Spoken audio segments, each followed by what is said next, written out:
तो hello guys, Tokyo revenge season 3 episode 13 की शुरुआत में हम देखते हैं कि साकी काकुचो के ऊपर जैसे ही गोली चलाने वाला होता है तो तभी इजाना बीच में आके वो सारी गोलियां अपने ऊपर ले लेता है, जिसे देख के वहाँ पे सारे लोग बहुत ही हैरान हो जाते हैं और इसी वजह से इजाना की वहाँ पे ऑन द स्पॉट डेथ हो जाती है। एंड वही तेंजेको के सारे मेंबर्स अपने लीडर को अपने सामने मरते हुए देख रहे होते हैं और उनकी आंखों में आंसू होते हैं। फिर वही काकुचो रेंगते हुए इजाना के पास आता है और उसके हाथ को अपने हाथ से पकड़ लेता है और उससे कहता है, शुक्रिया इजाना, तुम हमेशा मेरे साथ रहे और तुम एक ही पर्सन थे जिसने हमेशा मेरा साथ दिया। मैं तुम्हें कभी नहीं भूलूंगा इजाना। फिर तभी हम देखते हैं कि वहाँ पे स्नोफॉल होने लगती है, जिसे देख के काकुचो के आंखों में आंसू आ जाते हैं और तभी हमें काकुचो और इजाना का पास दिखाया जाता है, जहाँ पे ये दोनों स्नोफॉल को देख के बहुत ही खुश हो जाते हैं और वही काकुचो एक स्नोमैन बनाता है, लेकिन इजाना उसे तोड़ देता है, जिसे देख के काकुचो को गुस्सा आता है और वो वहां से जाने लगता है।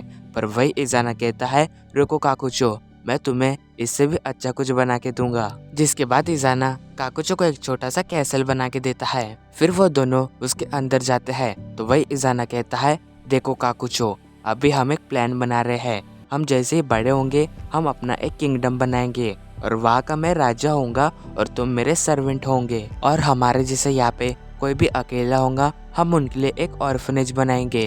तो उसकी ये बस उनके का कुछ मान जाता है और उससे कहता है, ठीक है इजाना, लेकिन हमारे इस किंगडम का नाम क्या होगा? तो इजाना कहता है, देखो काकुचो, मैं शिनज़ैंग का फैन हूँ और तुम सन गोकू के, तो हम उन दोनों के नाम को जोड़ के तेंजेको नाम रखेंगे। फिर इसके बाद हम वापस से प्रेजेंट में आते हैं, जहाँ पे माइकी कहता है, तो अभी तेंजेको और टोमन की लड़ाई खत्म हो चुकी है और कुछ ही देर में यहाँ पे पुलिस और एम्बुलेंस आ जाएंगी, तो तुम सब यहाँ पे चले जाओ, मैं अकेला ही यहाँ पे रुकूंगा। तो इसी के साथ मैं इस लड़ाई को डिसमिस करता हूँ।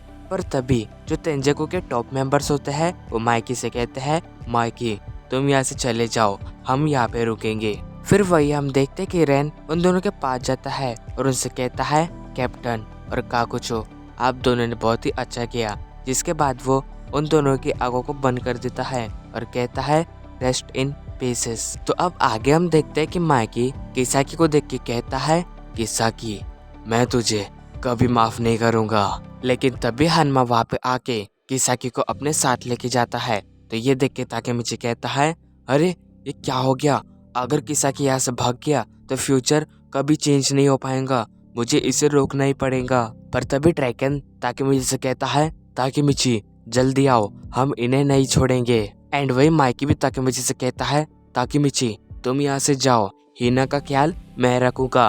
और तभी वो दोनों वहाँ से निकल जाते हैं। पर इसी बीच ताकेमिची सोच रहा होता है, नाओटो मैंने तुमसे जो वादा किया था मैं वो पूरा करने जा रहा हूँ। मैं उन सबको बचा के रहूंगा जिन्हें मैंने खो दिया है, और सबसे इम्पोर्टेंट मैं हिना को भी बचा लूंगा। और अभी कुछ भी हो जाए मैं तुम्हें नहीं जाने दूंगा किसाकी। फिर वही हम देखते कि किसाकी हानेयामा को तेज चलाने को कह रहा होता है, जिस वजह से उन लोगों का बैलेंस बिगड़ जाता है और उन दोनों का वहीं पे ही एक्सीडेंट हो जाता है। फिर तभी वहीं पे ताकेमिची आता है और मन में कहता है, नाओटो मैं तुमसे किया हुआ वादा अभी पूरा करने जा रहा हूँ। और इसी के साथ हमारा ये एपिसोड एंड होता है।